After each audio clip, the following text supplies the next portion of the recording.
తెలుగుదేశమా వైఎస్ఆర్సీపీ రాష్ట్రాన్ని కుదిపివేస్తున్నటువంటి ఆపరేషన్ గరుడ సిబిఐ అధికారుల చేతిలో ఎలాంటి ఇన్ఫర్మేషన్ ఉంది? గతంలో ఎన్ని పర్యాయాలు ఎన్ని కంటైనర్లు అంతర్జాతీయం నుండి విశాఖ తీరానికి డ్రగ్స్ చేరుకున్నాయి? విశాఖ కేంద్రంగా దేశవ్యాప్తంగా డ్రగ్స్ సరఫరా అవుతుందా అంటనంటే సిబిఐ ఆపరేషన్ గరుడ అవుననే అంటుంది. రాష్ట్రానికి రాజధానిగా మారబోయేటటువంటి విశాఖపట్నం ఇప్పుడు డ్రగ్స్ అట్టాగా మారడానికి కారకులెవరు? దీనికి వెనుకున్నటువంటి మహాప్రతినిధులెవరు? ప్రైమ్ టైం డిబేట్లో చర్చ కొనసాగుతుంది. మనతో పాటు ప్రొఫెసర్ తిరునగిరి జోష్న గారు, తెలుగుదేశం పార్టీ జాతీయ అధికార ప్రతినిధి మనకు లైవ్లో అందుబాటులో ఉంటారు.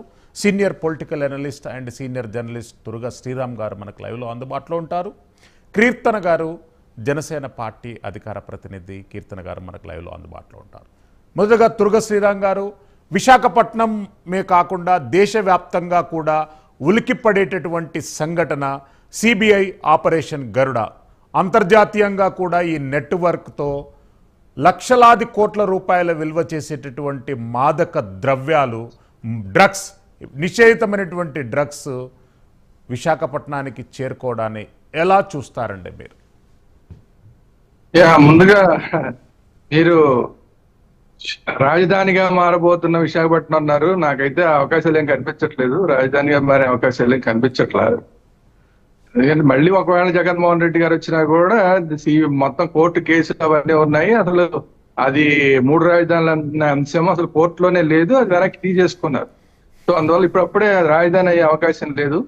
ఎనీవే, అంతర్జాతీయ నగరంగా ఎదుగుతున్న విశాఖపట్నానికి ఇది ఒక మాయని మచ్చ.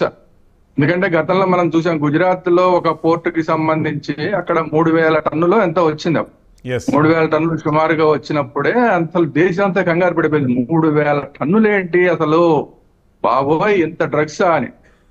అలాంటి 3000 టన్నులు అసలు ఇప్పుడు అసలు నథింగ్ అనిపిస్తోంది. ఇది 25,000 టన్నులు అంట. 25,000 టన్నులు అంటే ఒక గ్రాములో కొంచెం కొంచెం తీసుకుంటేనే మనిషి పిచ్చోడైపోతాడే. 25,000 టన్నులు అసలు యూసేజ్ ఎవరన్నా చేయనివ్వండి. అసలు యూసేజ్ లోకి వెళ్తే అసలు ఎన్ని కుటుంబాలు నాశనం అయిపోతాయి, ఎంతమంది యువత నాశనం అయిపోతారు, తలుచుకుంటేనే భయం వేస్తుంది. సరే, ఇది ఎవరు చేశారన్నది పక్కన పెడితే అసలు ఈ రాష్ట్రం ఏమైపోతుంది, ఈ దేశం ఏమైపోతుంది, అసలు ఈ మొత్తాన్ని రాష్ట్రంలోనే ఉపయోగించుకుంటే అసలు కొన్ని సిటీలు ఎగిరిపోతాయి యువత అంతా. అదే ఒకవేళ దేశవ్యాప్తంగా చేసినా కూడా ఎంత ప్రమాదకరం. అలాంటి సందర్భంలో అసలు లాస్ట్ టైం గుజరాత్ లో పోర్ట్ లో పట్టుకున్నప్పుడే విజయవాడ అడ్రస్ వచ్చింది. ఈసారి విశాఖపట్నంలో ఒక కంటైనర్ దిగింది. ఆ అడ్రస్లు కూడా ఇక్కడే ఉన్నట్టున్నాయి. ఈ ప్రకాశం జిల్లా వాళ్ళు అంటున్నారు, రకరకాలుగా చెప్తున్నారు. సరే, వీళ్ళు ఎవరన్నా కానీ ఎవరు చేసినా కానీ దీని మీద చాలా చాలా కఠినమైన చర్య తీసుకోవాలి. ఎందుకంటే తప్పు చేసిన వాడు ఎవడైనా సరే, వాడు ఎంతటి వాడైనా సరే, వాడు ఏ పార్టీ వాడైనా సరే, వాడిని ఖచ్చితంగా కటకటాలకు వెనకాలకి నెట్టవలసిందే. ఇది రాష్ట్ర ప్రజలే కాదు, దేశ ప్రజలందరూ ఏకగ్రీవంగా మాట్లాడుతున్న అంశం. సరే, ఎడిదిరిగి ఇప్పుడు ఎలక్షన్స్ టైం కాబట్టి పార్టీలన్నీ వాళ్ళంతా మీ వాళ్ళంటే మీ వాళ్ళని మాట్లాడుకుంటున్నారు. నాలాంటి వాళ్ళం దాన్ని ఖచ్చితంగా మాట్లాడడం కానీ పలానా వాళ్ళని చెప్పం కానీ వీళ్ళందరూ కూడా ఏంటంటే ఇలాంటి స్థాయిలో, ఇంత స్థాయిలో అంటే అంతర్జాతీయ రాకెట్ ముఠా ఉంటే తప్ప, అంతర్జాతీయ డ్రగ్ ముఠా ఉంటే తప్ప దీంట్లో 25,000 కోట్ల టన్నులు అనేది సాధ్యపడదు. అసలు ఎక్కడి నుంచి ఒక చోట నుంచి ఒక చోటకి ట్రాన్స్పోర్ట్ చేయడానికి సాధ్యపడదు. సో అందువల్ల ఆ స్థాయిలో నెట్వర్క్ ఉన్నది ఎవరికి అని ఆలోచిస్తేనే అసలు దీంట్లో కొంత సమాధానాలు దొరికే అవకాశం ఉంటుంది. పెద్ద పెద్ద స్థాయిలో అధికారంలో ఉన్న వాళ్ళు దీని వెనకాల ఉంటే తప్ప ఇలాంటివన్నీ కూడా చేయడం సాధ్యం కాదు. కేవలం ఆంధ్రప్రదేశ్ గురించి మాట్లాడలే, ఆంధ్రప్రదేశ్ మాత్రమే కాదు, దేశంలో పెద్ద పెద్ద స్థాయిల్లో ఉంటే తప్ప, దేశంలో మాత్రమే కాదు, ఇది ఏ దేశాలు దాటి వచ్చిందో ఆ దేశాల్లో కూడా పెద్ద స్థాయిలో ఉంటే తప్ప, బ్రెజిల్ లాంటి దేశంలో కూడా పెద్ద స్థాయిలో దీనికి నెట్వర్క్ ఉంటే తప్ప ఇవన్నీ చేయడం సాధ్యం కాదు. అందువల్ల ఇది అంతర్జాతీయ స్థాయి అంశం. దాన్ని ఈరోజు మనం కేవలం ఆంధ్రప్రదేశ్ సంబంధించి మాత్రమే మాట్లాడుకుంటే ఇంకా చిన్నది చేసినట్టు అవుతుంది.